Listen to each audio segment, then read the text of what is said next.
Assalamualaikum warahmatullahi wabarakatuh. Kembali lagi dengan saya Lillahi Akbar Jihadi dan partner saya Herto Miftahuddin. dalam sesi tahadus.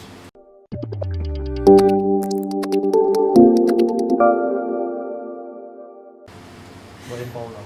Baiklah, ini biar lebih enak kayaknya masker kita buka aja ya. Ya, biar jelas. Oke. Seperti janji saya kepada teman-teman sekalian, saya ingin membuat podcast dengan istilahnya namanya itu tahadus gitu ya, dengan nama tahadus. Nah, temanya ini tentang bersajak kayak gitu ya. Jadi saudara Hertomo ini memiliki kelebihan menjuru ke dalam bidang sajak atau olah kata seperti itu. Sebelumnya mungkin bisa diperkenalkan dulu saudara Hertomo. Iya, nama Herto Miftahuddin. Asal dari Tanjung Priok. Terus apa lagi? Hobi. Ya. Hobi ngaji sama zikir sama sajak itu. Main bola futsal bola. Sesuai lambang ya. Chelsea. Blue now, blue forever. Ya, oke, langsung aja ya. Mungkin biar nggak terlalu lama di membacot gitu ya.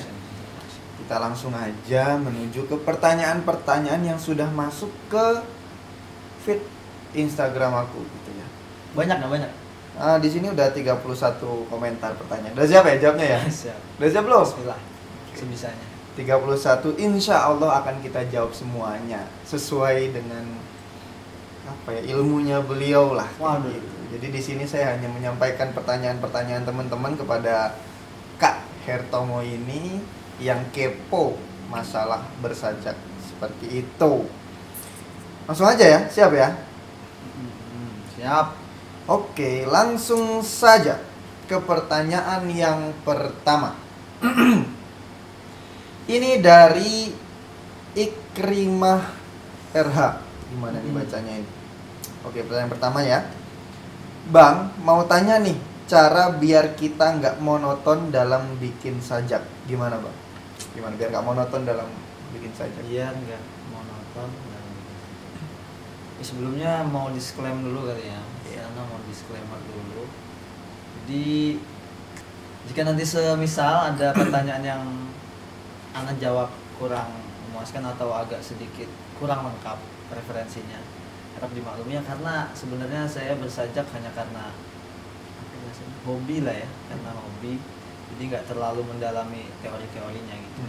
Tadi untuk pertanyaan pertama, agar tidak monoton. Iya benar. Siapa sih itu yang nanya? Ikrimah RH. Ikrimah RH.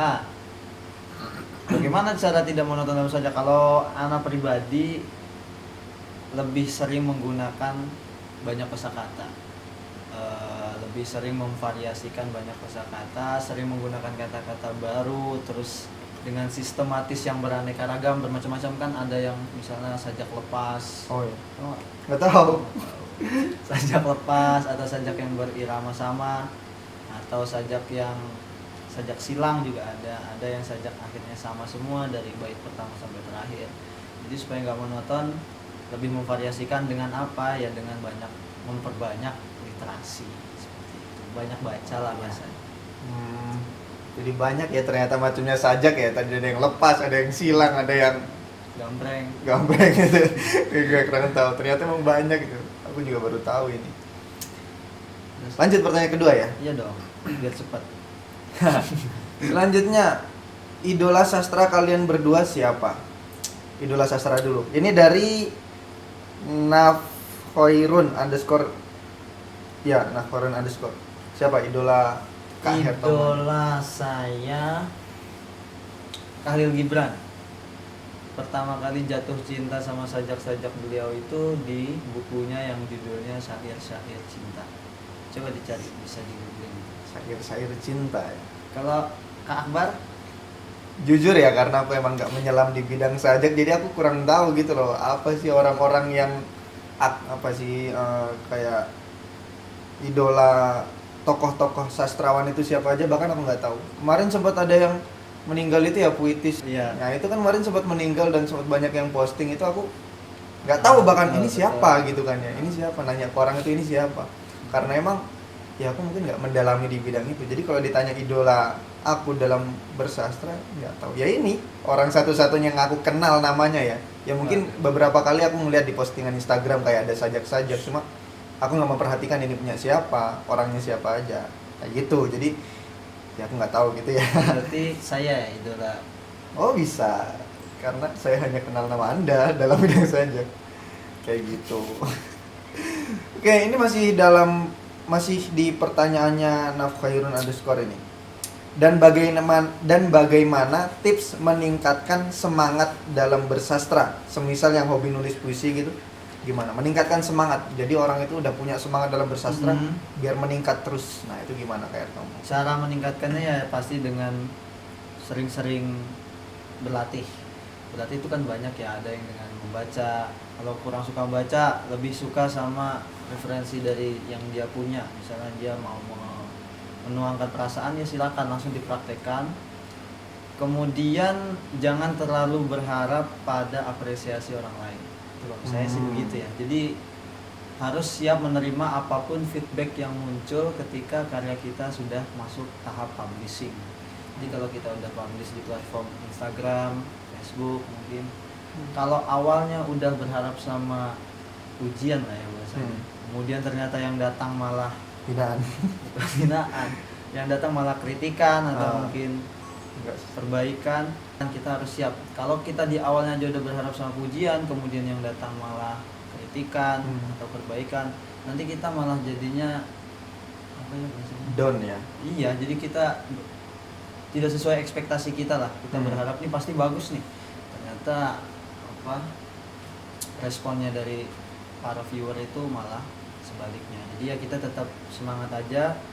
Kita karya kita seperti ini, apapun nanti feedbacknya kita terima dengan lapang dada. Oh gitu.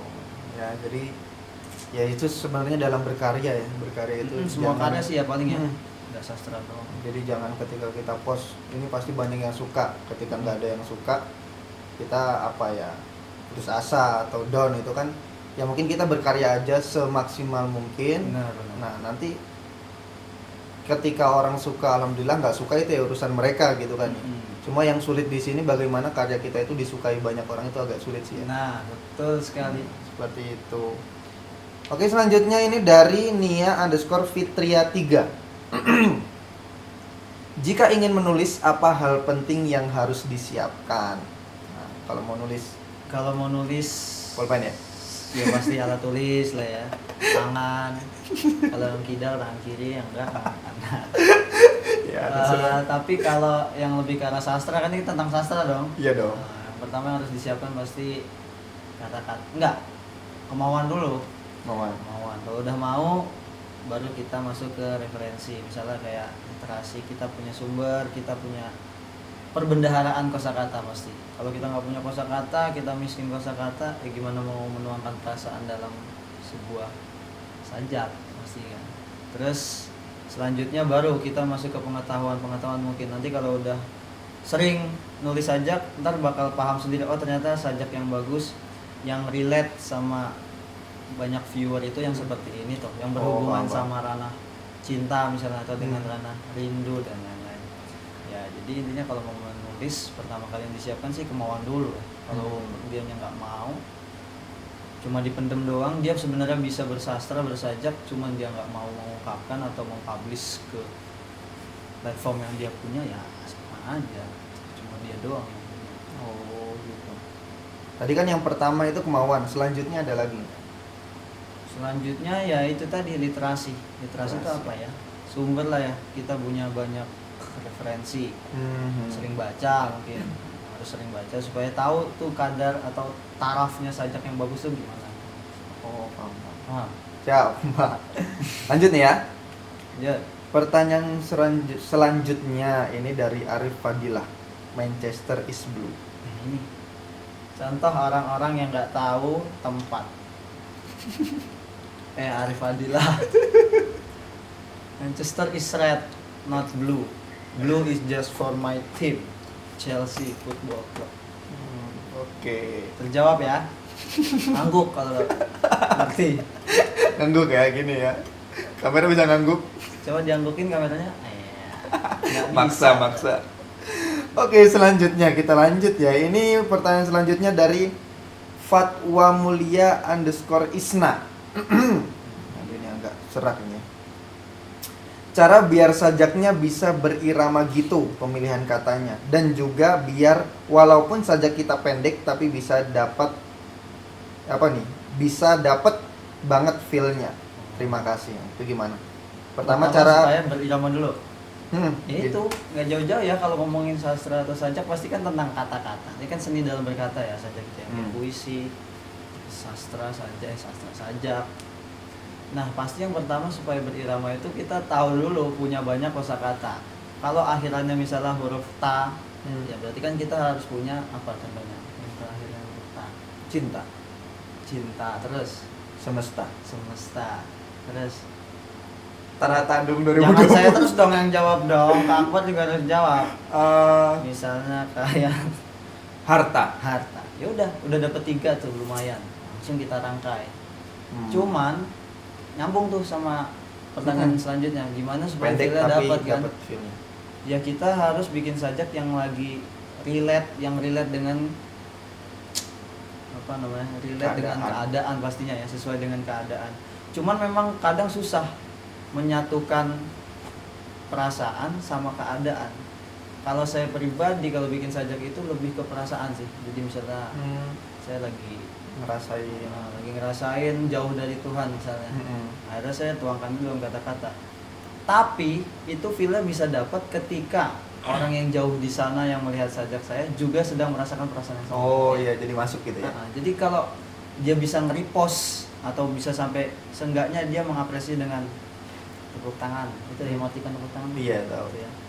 Itu berarti kan dia tandanya kena, feel-nya dapat. Paham. Kenapa? Karena sesuai atau relate. Oh, dia juga sedang merasakan itu. Jadi kalau pertanyaannya gimana supaya sajaknya pendek tapi feel-nya tetap dapat, intinya substansinya itu bisa dipahami sama orang.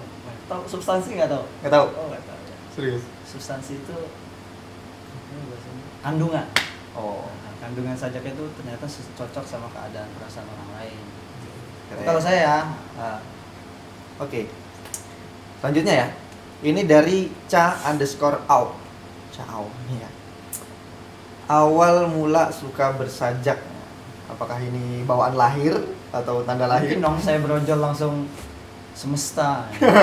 Terus gimana? Awal mula Jadi awal kapan? mulanya itu ketika kelas 4 pelajaran balago. Iya, kelas 4 mulainya. Balago ya, kelas 4. Satu SMA. Satu SMA lah yang nggak paham KMI itu setara satu SMA. Itu ada pelajaran sastra tapi sastra Arab. Cuman bisa dibedah atau di breakdown, di situ juga ada ilmu-ilmu tentang sastra bahasa Indonesia juga. Bisa kita adapsi ke bahasa Indonesia. Nah, dari situ ada apa sih bahasa Indonesianya? Ada sajak-sajak yang menurut saya bagus dan ternyata itu bisa dituangkan dalam bahasa Indonesia. Mulai saat itu, setiap pelajaran tersebut, balago itu, saya selalu memperhatikan apa yang guru saya terapkan. Kemudian saya mengambil apa sih namanya, teori-teorinya, kemudian saya bikin dalam sebuah sajak. Dan ternyata pertama kali first impressionnya orang-orang lihat sajak saya itu pada repost, screenshot. Ya memang ada bentuk dukungan yang bikin saya bisa sampai sekarang bikin sajak rutin gitu sih. Oh, Ada oke. faktor laki juga lah ya. Kelas 4 ya, satu SMA itu. Jadi istilahnya pelajaran balago itu yang memunculkan Betul. memunculkan rasa suka Jadi dalam pertanyaannya apa? berkata-kata. Kapan awal mula suka bersajak? Nah, dari semenjak belajar pelajaran balago. Ada balago itu sastra Arab ya istilahnya ya, sastra Arab. Oke, ini selanjutnya dari Putrama _. Bagaimana cara menuangkan rasa atau pemikiran dalam bentuk kalimat secara sistematis? Gimana? Pertanyaan yang bagus dari Putrama. Kalau nggak salah nitip salam nih kan dia. Wah, enggak. Salam juga buat Oh, sensor itu. Tomcat. Sensor. Oke. Ya, bentar. Gimana? Sistematis. Ya waalaikumsalam. Salamnya yang dijawab dulu. Terus bagaimana cara menuangkan rasa ya? Iya. dalam sebuah kalimat yang sistematis. Ya kembali ke tadi itu sama aja pertanyaan, cuman ya lebih ilmiah aja bahasanya Putrama ini. Sama pasti pertama cara nuanginnya ya kita punya kata-kata dulu, punya perasaan dulu, punya keresahan lah kalau bahasa stand up komedinya ya. Punya keresahan, kalau kita udah bisa damai sama keresahan itu sendiri, kita tuangkan dalam bentuk apa? Kalau stand up komedian berarti kan dalam bentuk jokes. Kalau sastrawan seperti maksud saya bukan apa-apa. Maksudnya kalau kita pengen bikin sajak berarti kan menuangkannya, wadahnya itu bentuknya kata-kata. Kata-katanya kalau kita nggak punya kosakata ya setak nanti. Kalau kita udah punya kosakata pasti kita bisa ngelanjutin. Secara sistematis kan berarti tandanya ada irama mungkin ya, ada retorika, ada rima. Yaitu kembalinya kemana? Ke literasi kita masing-masing. Kita sering baca nggak? Kalau kita udah sering baca pasti sistematis. Karena kita sering lihat sajak-sajak orang. Oh, jadi mindsetnya kebentuk ya istilahnya ya. Betul sekali Kak Akbar. Ya, jadi istilahnya ketika kita itu nggak ada niat untuk ngafalin sajak gitu kan ya, maksudnya untuk belajar. Misalkan sajak itu satu harus gini, dua gini, tiga gini, enggak. Cuma gara-gara sering bersajak jadi kayak mindsetnya atau cara berpikirnya itu feel-nya. Oh, feel-nya itu ke bawah kayak gitu. Oke, selanjutnya ya. Dari K_Kila. Seringnya menulis sajak berdasarkan suasana hati atau melihat fenomena sekitar. Nah, yang pertama itu. Ini baru seru nih pertanyaannya. Karena emang saya pengen ditanya begitu. Seringnya gini, jadi saya kan sering bikin buka kolom sajak ya.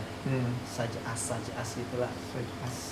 Nanti bisa dicek di follow dulu tapi baru dicek ya, di sorotan tuh banyak sajak as sampai udah sekitar 16 sekarang. Jadi saya buka kolom misalnya kayak tulis satu kata. Kadang kalau orang minta itu saya blank gitu. Karena emang saya lagi nggak ngerasain begitu. Misalnya dia nulis yang lagi ini RUU KUHP. Nah, tapi kan saya nggak punya literasi tentang itu, saya nggak paham apa itu kan. Akhirnya ada RUU KUHP ini nggak saya jadikan substansi sajaknya, tapi cuma sebagai kata-kata pembukanya aja. Nah, ngerti kan mesti? Paham. Ngapain kita collab kalau nggak ngerti? Ya karena saya ingin ngerti gitu kan. Ya, Nah, terus teman-teman juga mau ngerti. Kembali ke pertanyaan, lebih sering bikin sajak dengan perasaan atau dengan keadaan sekitar? Saya sih lebih ke perasaan. Jadi kadang nggak bisa dipaksa tuh. Orang lain misalnya lagi sedih, saya lagi seneng. Dia suruh bikinin sajak yang sedih. Saya nggak bisa. Oh iya. Atau seenggaknya bisa, cuman Kurang. nggak dari hati ya. Ya. Jadi cuma bikin aja sama-sama doang akhirnya, tapi substansinya nggak kena. Jadi kalau suatu saat kalian melihat sajak saya bagus dan kalian bisa nge-repost, berarti kita dalam kondisi perasaan yang sama. Asik. Tuh. Gitu ya. Keren Semoga nggak? jodoh. Saya. Amin. Oke, ini masih dari K_Kila. Dan unsur ekstrinsik, susah banget bacanya, aku juga nggak tahu apa artinya. Apa yang menurut kakak sangat mempengaruhi sajak yang dibuat? Nah, ini juga masih berhubungan sih sama pertanyaan sebelumnya tadi. Unsur ekstrinsik yang kadang membuat sajak kita lebih terasa mungkin kali ya. Itu biasanya kondisi sekitar. Kadang perasaan saya biasa aja, kemudian terdistrak atau terbentur sama misalnya saya nggak setuju dengan disahkannya pelegalan LGBT. Nah, itu kan kondisi luar. Perasaan saya ketika itu biasa aja, cuman ketika dengar Berita. berita seperti itu, akhirnya itu mempengaruhi sajak saya, sehingga mood lah ya, moodnya jadi tadinya biasa aja atau nggak peduli, apatis sama sekitar, jadi lebih aware itu lebih sadar sama kondisi tersebut. Akhirnya saya ikut-ikutan bikin sajak yang di dalamnya terdapat sifat sarkastik atau nyindir peristiwa pelegalan LGBT tersebut. Jadi intinya saya nggak setuju tapi menuangkan ketidaksetujuan saya itu dalam sebuah sajak gitu. Ngerti nggak? Ngerti. Ya, bagus. Oke. Selanjutnya ini yang berat ini. Dari Abdullah Fatir _MB. Aduh, ini MB ini apa? nggak asing ya nama akunnya ya. Saya pernah lihat di mana itu. Di dapur sering. Nah ini, apa yang mendorong orang untuk berbuat gegabah tanpa mengedepankan nalar, logika, dan berpikir lebih cerdas lagi dalam membuat kebijakan? Apa itu? Visioner sekali nih pertanyaannya. Sangat luar biasa, saudara Abdullah Fatir. Jadi emang ini masuknya bukan ke sastra ya, lebih ke logika Cara ya, berpikir. cara berpikir. Alhamdulillah saya diberi kesempatan buat ngajar mantik bahasa Arabnya logika ya di Gontor ini. Terus di situ ada bab yang membahas tentang kesalahan dalam berpikir, benar. Salah satu penyebabnya yang saya masih ingat ya, lupa dikit nih, adalah atahazub tiroi. Itu bahasa Arab artinya terlalu fanatik terhadap pemikirannya sendiri. Itu satu. Nah ini kan tadi pertanyaannya apa sih yang menyebabkan orang itu gegabah dan tidak memikirkan Nalar. konsekuensi dan tidak mengedepankan nalar dalam membuat kebijakan kan? Ini nggak tahu nih, saya juga nggak tahu siapa pelakunya. Ini Anda bertanya secara sarkasme banget ini. Disembunyikan jadi ada orang ketiga. Insinuasinya sih saya tahu siapa. Yang tertuduh di saya tahu, tapi samar-samar dulu. Cuman mungkin kalau memang orang itu, orang yang termaksud tersebut sesuai dengan yang ada di kepala saya, itu bukan karena tahazub liroi, tapi karena egoisme. Ada kepentingan tersendiri buat orang tersebut yang tidak mengedepankan nalar dalam membuat kebijakan. Oh, Tahu nggak siapa? tahu. Insya Allah. Ya mau ngomong, Kalian nggak tahu kan? mau sebut merek, nah nanti takut dikira Kan kita iklan. di-endorse. Kita nggak di-endorse. Kita nggak di-endorse. Jadi nggak boleh nyebut merek ya. Hmm. Oke, lanjut daripada dosa ya Allah. Makin malam makin oleng. Ini selanjutnya dari Konita_Kanita. Konita Kanita. Oke. Sebelumnya ada niatan untuk kuliah S1 atau S2 ambil jurusan sastra nggak? Sebelumnya mungkin. Ada Ada niatan. pasti. Oh gitu. Udah Kalau gitu, iya, langsung gitu doang jawabnya. Ada ya ada. Kalau iya tapi malah nyasar ke jurusan lain, apa alasannya? Terus kalau enggak, kenapa kok suka persajakan tapi nggak ambil jurusan yang berhubungan dengan sastra? Kan kalau enggak itu tadi ya. Hmm. Tadi kan jawabannya iya. Berarti yang terakhir nggak usah dijawab. Oke. Terus kenapa malah nggak ngambil sastra? Pengen ngambil sastra, cuman kan dijelasin boleh ya? Nggak apa-apa. Saya diterima jadi guru pengabdian di kampus yang apa sih, fakultas apa itu? Fakultasnya cuma satu. Fakultas Syariah. Fakultasnya Prodi cuma hukum. syariah. Prodinya juga cuma satu. Prodinya cuma satu, Hukum hukum ekonomi syariah. Jadi nggak ada kesempatan saya untuk memilih prodi di sini. Fakultasnya pun cuma satu, gimana mau memilih prodinya kan? Oh ya. Jadi suatu saat mungkin kali ya kalau Allah mengizinkan mungkin S2 sastra lah. Sastra Arab tapi karena mau mengetahui mujizat-mujizat Al-Qur'an itu lah.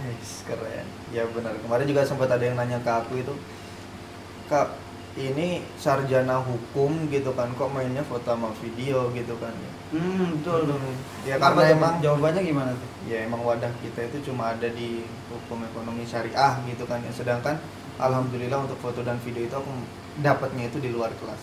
Jadi istilahnya aku bersyukur karena aku dapat ilmu double gitu loh. Foto dan video yang di luar kelas aku dapat, sedangkan dalam berekonomi pun aku dapat. Mungkin bisa disatukan ya masalah ekonomi dengan Pasti sajak dong, gitu pasti, kan pasti, ya. pasti. Atau ekonomi dengan foto dan video Betul. gitu. Seperti itu. Oke, selanjutnya ini dari Faizah Hanifa _ Bagi pemula, bagaimana cara menulis sajak agar teratur dan bagus, Kak? Gimana? Untuk pemula ya? Orang yang baru mulai mungkin.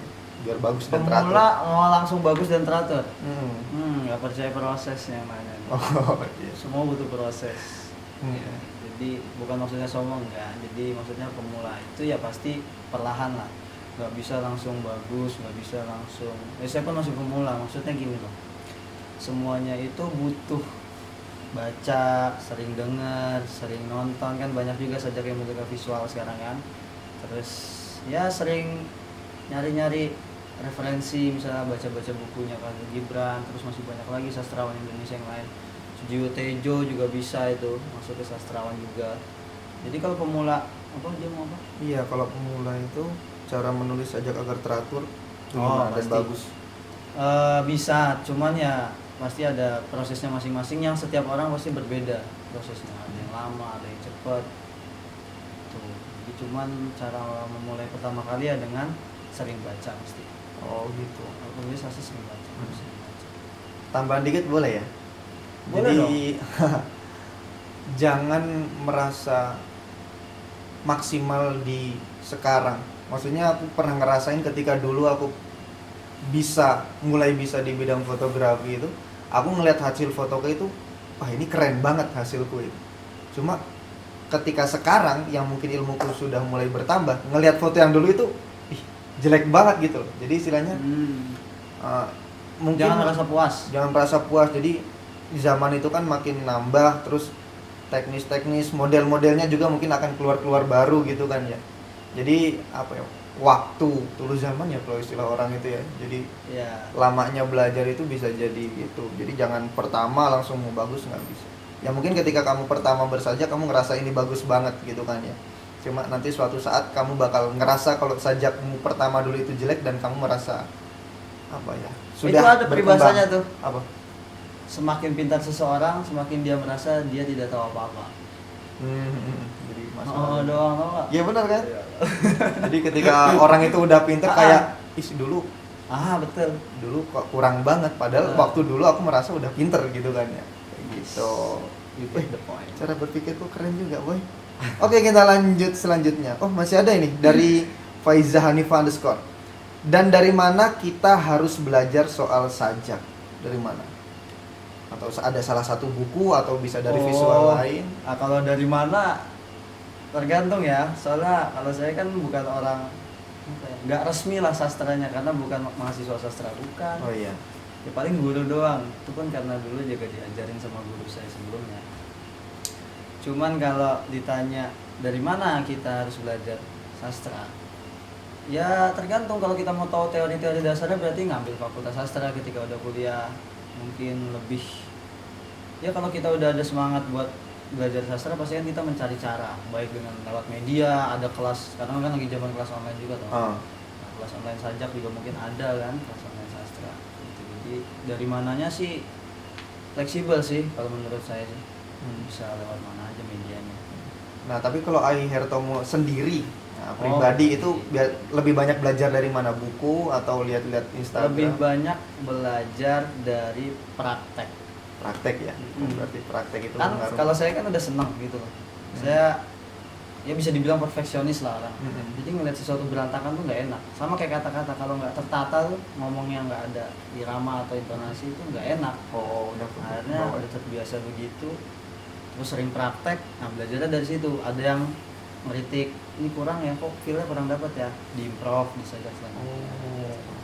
Jadi banyak media yang nggak harus dengan tatap muka sama guru sih, kalau saya gitu.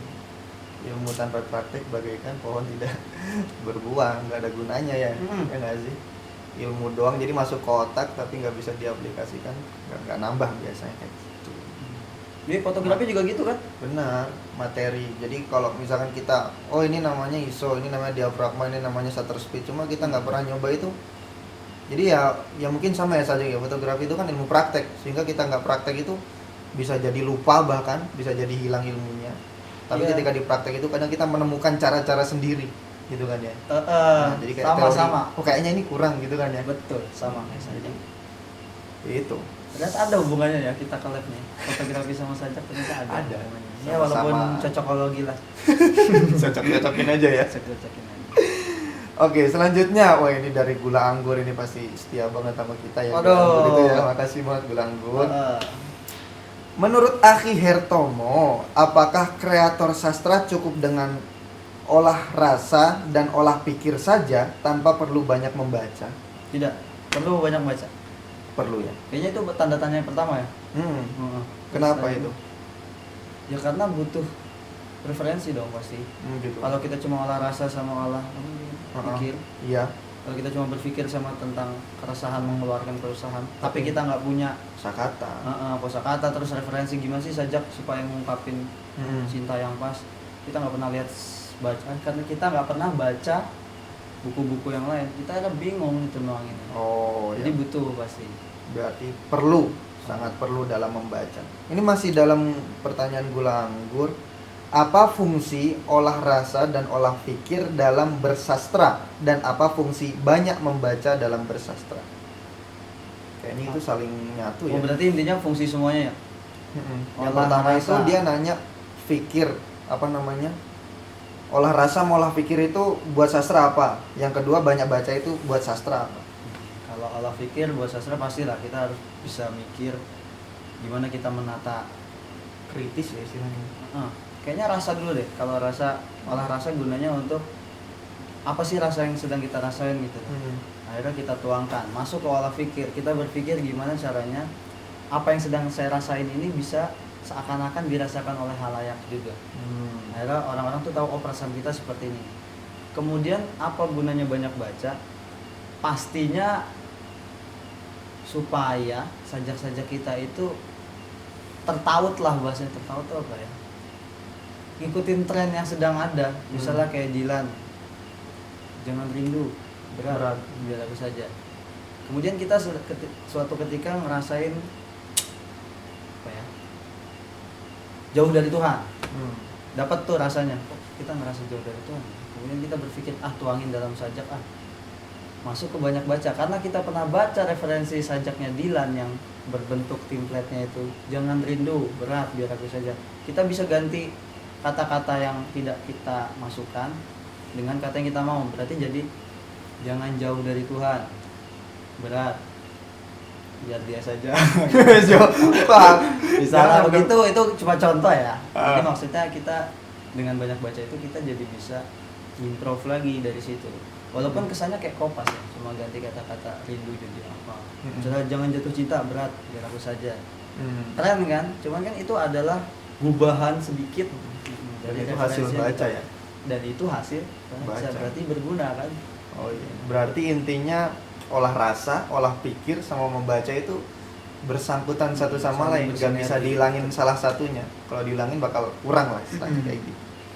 Ini masih dari Gula Anggur ini nanya Jil Jurzani itu apa? Oh, ini banyak juga yang nanya nih. Jil Jurzani. Jangankan orang luar gitu ya, santri aja ketika mungkin ada yang tahu akun Instagram saya, banyak yang nanya juga di kelas itu Jil Jurzani itu apa? Jadi Jil Jurzani itu diambil dari bahasa Arab. Jil artinya generasi. Nah, Jurzani ini sebenarnya plesetan dikit. Aslinya nama orangnya itu Jurjani. Itu pembuat balagoh kelas 5 Ibnu Ma'ani. Abdul Qahir Al-Jurjani, Jurjani yang benar. Tapi saya ubah dikit jadi Jurzani. Maksudnya apa generasi Jurzani? Ya saya berdoa dalam nama tersebut bahwa saya bisa menjadi generasi penerus. Iya, Jurzani. Qahir Al-Jurjani. Jadi Hertomo Miftahudin itu doa, nama samarannya juga doa mungkin yang dia buat sendiri. Nama pena dong. Nama samaran nama sama nama bahasa Borak. Nama pena ya, nama trennya lah istilahnya. Gitu ya. Mungkin ketika ngasih nama Hertomo Miftahudin, orang tuanya nggak tahu kalau Hertomo ini suka bersajak nantinya ya. Iya. Makanya beliau membuat nama tren sendiri yang insya Allah itu menjadi doa. Amin. Amin. Ini masih dari Gula Anggur. Wih, keren. Nanya terus ya kayak pembantu baru. Oke, selanjutnya. Enggak, selanjutnya sih. Dikat itu ya, terbaper lagi. Enggak. Itu bercanda. Olah kata. Apa ya? Jokes ya maksudnya? Jokes lah. Jokes. Ntar ada sesi stand up comedy lah ya. Oh, iya. Ada teman saya punya teman jago dia, paham teknik-teknik stand up comedy. Siapa namanya? Risa Ngaiman. Itu orangnya di belakang kamera ya. Oke, nah sini masih dari Gula Anggur ini.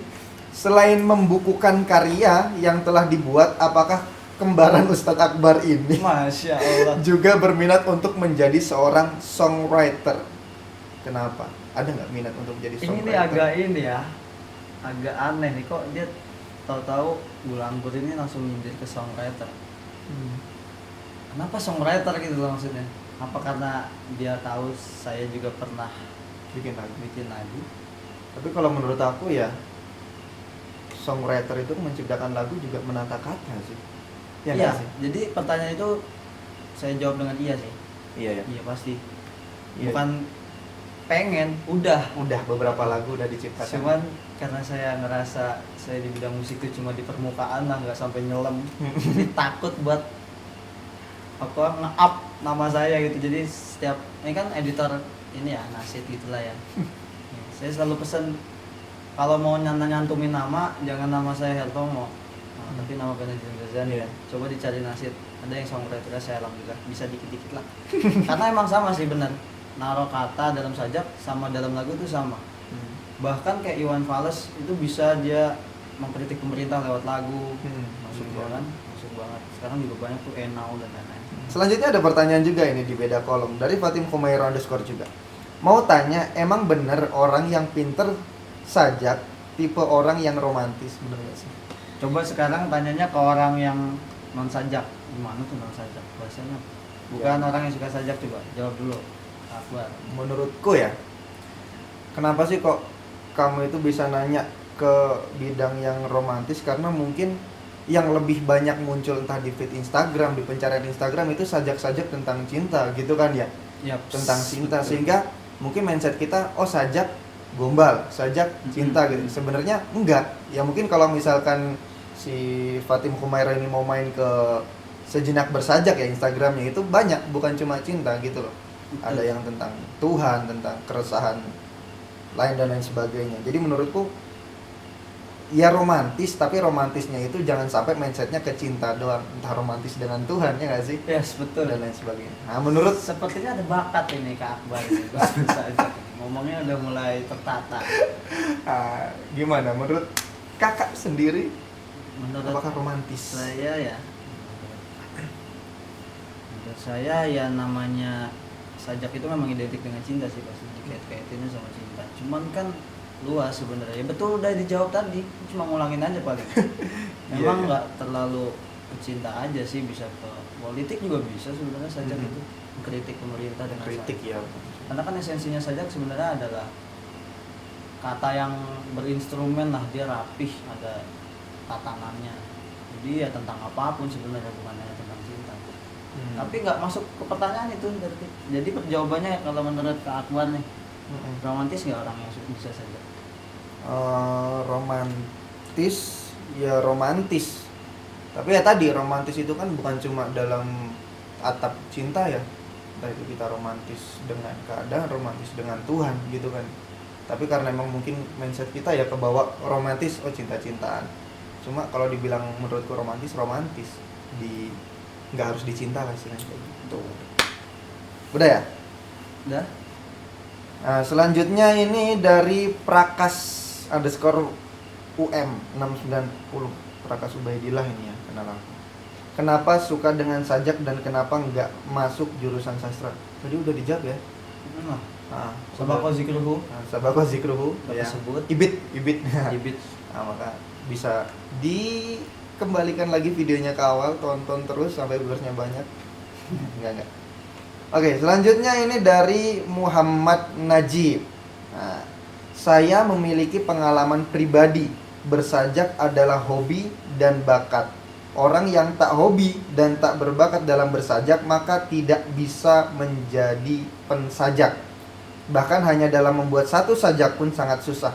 Jadi menurut Bang Hertomo, apa yang bisa dilakukan orang yang tidak berbakat dalam bersajak ketika ingin membuat sajak? Orang nggak berbakat, tapi dia punya kemauan buat bikin sajak. Hmm. Apa yang harus dilakukan? Dia belajar. Karena sejatinya gimana ya, namanya bakat itu sebenarnya bisa dicari juga kok. Jadi kalau kita udah excited sama suatu hal, kita mau bisa sajak, kita harus dalamin itu. Kan dia udah punya kemauan bang, tapi nggak punya bakat ya tadi Kemampuan. bahasanya. Dia nggak punya bakat. Ya sama seperti fotografi ya, di bidang-bidang lain sih sebenarnya banyak orang yang pengen bisa, tapi nggak menutup kemungkinan juga dia memang sebelumnya disinyalir nggak punya bakat. Kemudian dia mau terjun ke fotografi, ikut seminar, sering baca, terus sering nyoba, nanya, praktek. Ya kan hasil tidak mungkin mengkhianati proses ya. Mungkin bisa jadi dia bisa jadi fotografer profesional. Begitupun sajak, kalau dia nggak berbakat, cuman dia punya kemauan buat nulis, gimana tuh? Start. Ya udah terus berbuat, terus bertanya, membaca, perbanyak kosakata. Ya, karena sajak tuh berbicara tentang praktek sih, sama kayak fotografi. Jangan hanya teori aja. Jadi yang mau ambil garis start jalan gitu ya. Habis itu kalau belum ketemu finishnya jangan berhentilah gitu ya. Jalan terus kayak gitu. Oke, selanjutnya ini dari Irtifana _28. Bagaimana bisa selalu menemukan inspirasi untuk bersajak Poin penting apa yang bisa kita gunakan untuk menghasilkan sebuah sajak? Menemukan inspirasi untuk bersajak gimana? Cara nemuin inspirasi ya dengan berdamai dengan keresahan. Kalau saya punya keresahan itu nuanginya dalam sajak. Jadi inspirasi saya adalah keresahan saya sendiri. Ketika saya merasa gundah, merasa galau, merasa ngomongin rindu enak nih. Kemudian saya tuangin deh dalam sajak. Inspirasi saya mulai dari situ. Entah kenapa tuh muncul sendiri kata-kata, mungkin karena saya udah punya kosakata, ya alhamdulillah udah punya kosakata banyak. Akhirnya tinggal nata aja substansinya apa, akhirnya disamain. Alhamdulillahnya relate, orang-orang juga sama merasakan seperti itu. Akhirnya saya menyimpulkan ketika sajak saya di repost atau di screenshot orang, bukan kegiatan ya ini. Misalnya ada, saya menyimpulkan bahwa sajak saya berhasil karena bukan karena bagus, tapi saya mikirnya karena orang tersebut juga merasakan perasaan yang sama seperti saya. Terus ini poin pentingnya adalah gimana caranya kita mengedepankan substansi. Jadi yang kita kedepankan itu substansinya, bukan kesamaan kata di akhir kalimatnya. Biasanya kan orang ada tuh bikin sajak nggak dapet feel-nya karena dia cuma maksain akhirnya dong. Maksain kata yang sama di akhir, cuman isinya nggak kena. Ada tuh begitu, model itu. Nah, makanya supaya kena, poin pentingnya adalah substansinya nyampe. Kadang juga kalau sajaknya akhirnya nggak sama, cuman substansinya keren, malah bagus. Sajak lepas jatuhnya dia. Itu. Oke. Tuh ya. Jadi jangan terlalu maksain belakangnya harus sama sajak, itu enggak sih ya. Percuma belakangnya sama ternyata, tapi isi sajaknya itu enggak masuk gitu ya. Pinter. Kalau pinter kok. Oke, selanjutnya dari Anissa Wulandini .29, Ustadz minta tips supaya bisa memahami balaghah dan mantik. Balaghah mantik.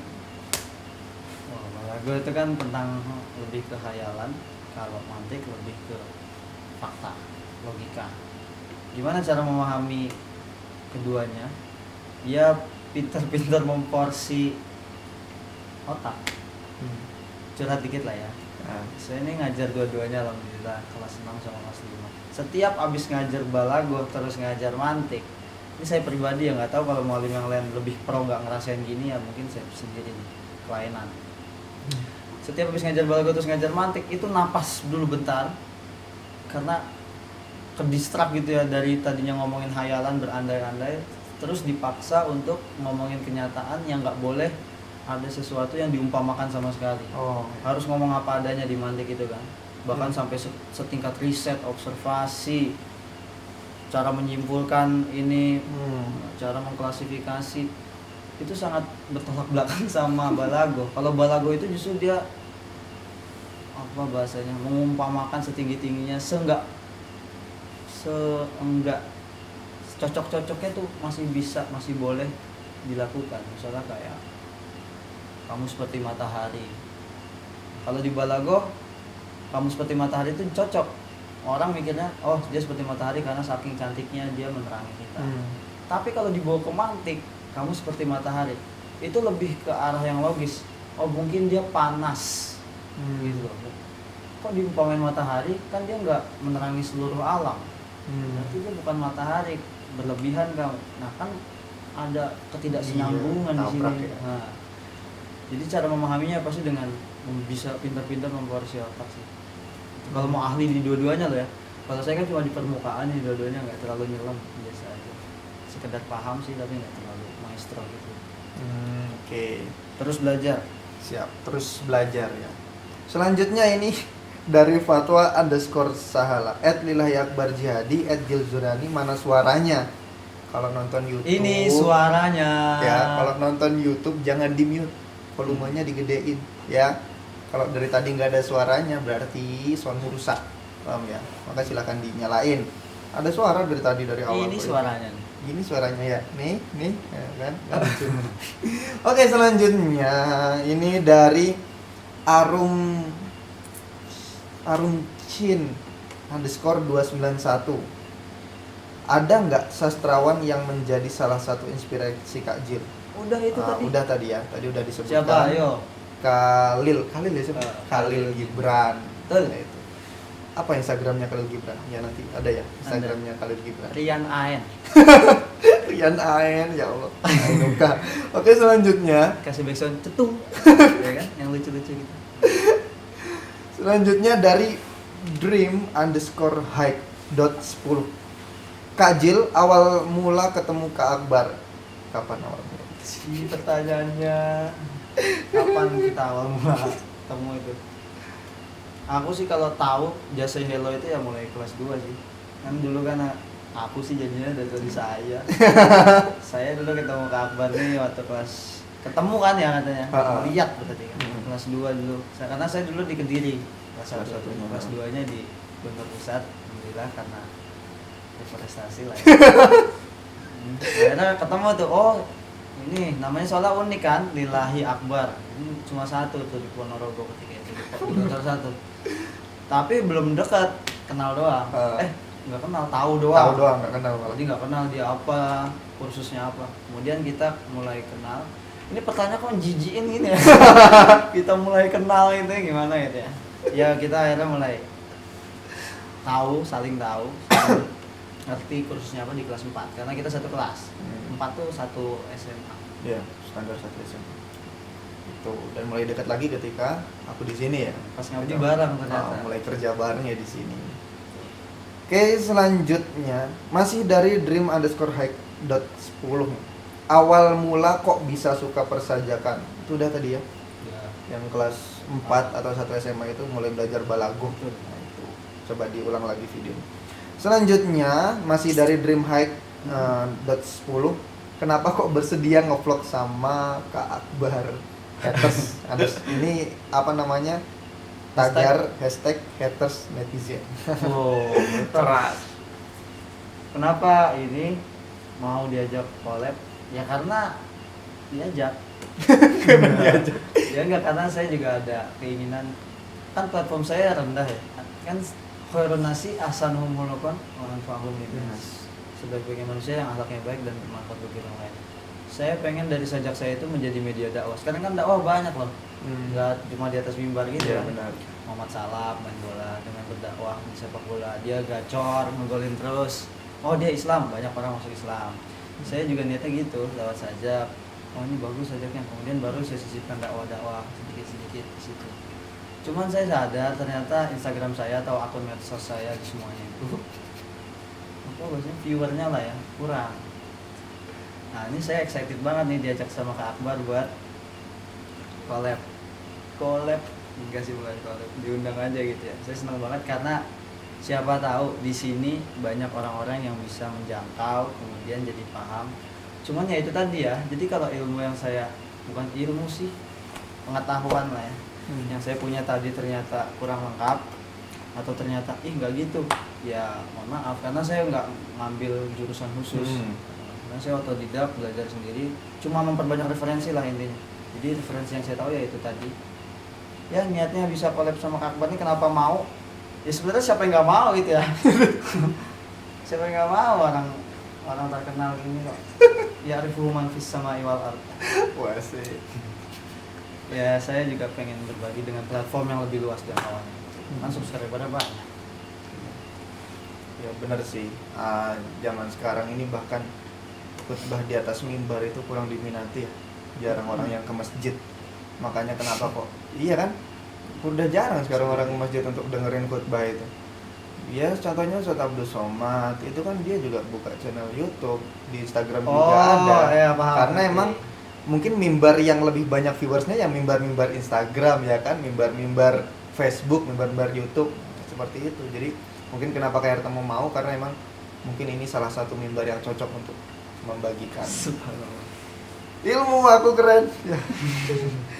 Yang terakhir dari Ayu Mintul, Tarak Takdur 2020. Waduh, saya maluan orangnya begitu gitu. Apa ada nggak tanggapan tentang Tarak Takdung 2020 yang viral? Kalau menurut aku sendiri ya, ya ini menurut aku pribadi ya beberapa orang ada yang nggak setuju bahkan banyak. Kenapa kok di Indonesia ini banyak yang viral sedangkan ada beberapa yang protes yang viral itu nggak berguna? Sedangkan yang membuat viral itu ya kalian sendiri gitu kan ya. Dia bisa viral karena banyak yang nonton, banyak yang nge-share. Kalau dibilang orang nggak berguna, ya tanya orang-orang yang nge-share ini kayak gitu. Kalau menurut cara berpikir Hertomo ini gimana? Enggak, bukan menurut saya cuma mau nambahin aja. Gimana itu? Kalau menurut kabar nih, sebenarnya orang yang bikin apa tadi? Tarak takdum itu ada niatan di awalnya Oh, nggak iya. buat memviralkan? Nggak Atau sengaja. kan kalau nggak salah itu ini ya Laporan ya. ospek ya? Heeh. sih? Apa ya? Kayak laporan online gitu kan ya ke cuttingnya atau apa itu gitu. apa ya? Juga nggak ngerti sih. Buat Buat apa maksudnya? cara laporan dia mungkin kayak gitu dengan TikTok. Ya kan pertama itu saya Almira dari gugus 9. Jadi kayak harus laporan online dengan keadaan yang seperti ini. Berarti kan dia nggak ada niat untuk viral, tapi mungkin orang-orang tuh. Mungkin orang-orang yang ngeliat itu, ih lucu nih. Itu gimana menurut kakak sih? Ya mungkin laki aja tuh, beruntung aja itu. Mungkin dia kan niatnya juga nggak viralin kali, mungkin. Cuman ternyata ya jalan rezeki dia lah situ, akhirnya dia bisa viral. Bentar lagi juga diundang itu sama ini Buser. Enggak, maksudnya diundang sama infotainment bisa jadi Iya kan. sih. Kan sekarang dikit-dikit media gitu, viral dikit undang kali gitu. Iya sih, benar-benar Rezeki dia. Oh gitu. Apa sih? Oke. Penonton yang setia, habis sudah pertanyaan-pertanyaan yang sudah masuk di feed Instagram aku, gitu ya. Kalau misalkan ada kekurangan, tadi udah dibilang di awal, yaitu mohon maaf karena emang pertama manusia nggak luput dari kekurangan ya atau kesalahan, dan Betul. Kak Hertomo ini juga bukan mahasiswa sastra yang mungkin harus masuk kelas dan mendapat ilmu. Beliau hanya belajar dari Hanya belajar dan banyak orang yang suka gitu aja. gitu. Alhamdulillahnya banyak orang yang ternyata mengapresiasi Suka dengan karyanya. Jadi mungkin yang nonton ada orang yang benar-benar kuliah di bidang sastra. Nah itu kabar yang saya takut tuh begitu. Takutnya ada orang sastra beneran nonton terus sok tahu. Ya mohon maaf. Ya karena emang kita mendapatkan ini di luar kelas. Otodidak. Yang kadang nggak setiap hari ada ilmu yang masuk gitu kan ya. Kadang 2 hari sekali, kadang seminggu sekali ilmu yang masuk ya itu. Tapi ini yang kita bisa. Kalau emang suka alhamdulillah, kalau emang nggak suka silahkan beri masukan, kita akan terima masukan kayak gitu ya. Untuk kedepannya mungkin kalau ada request untuk masalah tahadus ini silahkan komen di kolom komentar ya. Kak, tahadus sama ini dong, tahadus sama ini dong. Nanti kalau misalkan bisa akan kita lakukan kayak gitu ya. Mungkin Kak Hertomo nih closing sajak terbaik untuk teman-teman ini apa?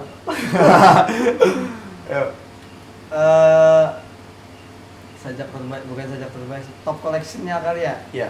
Koleksi sajak saya yang paling meledak. Meledak dalam arti itu benar-benar jangkauannya lo sampai di disclaim banyak orang lah. Oh banyak. Bukan sekedar plagiat, udah akuisisi tolong dibenerin ya. Akuisisi nama. Dia sampai diganti gitu nama itu pena punya di bawah. saya gitu kan ya. Ini sajaknya. Kau tahu kapan kau pantas untuk berhenti bekerja keras? Nanti ketika 2 helai kapas melarang hidungmu kembali bernafas. Itu keren banget ya. Itu maknanya dapat, akhir kata yang sama juga dapat gitu ya. Oke. Kamera. Mungkin cukup sekian dari kita ya.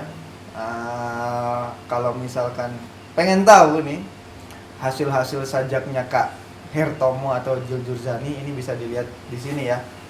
Ini ada namanya @sejenak.bersajak ya. _sejenak_bersajak. Nah itu ada banyak. Nah terus di Instagram pribadinya Kak Hertomo ini sini ya. Itu ada Jil Jurzani. Biasanya beliau ini membuka kayak question box di mana kalian bisa menyetorkan satu kata di mana Kak Hertomo ini akan membuatnya menjadi sajak yang keren gitu. Aku sendiri mengakui keren sih ya. Oke, mungkin cukup sekian. Assalamualaikum warahmatullahi wabarakatuh. Assalamualaikum warahmatullahi wabarakatuh.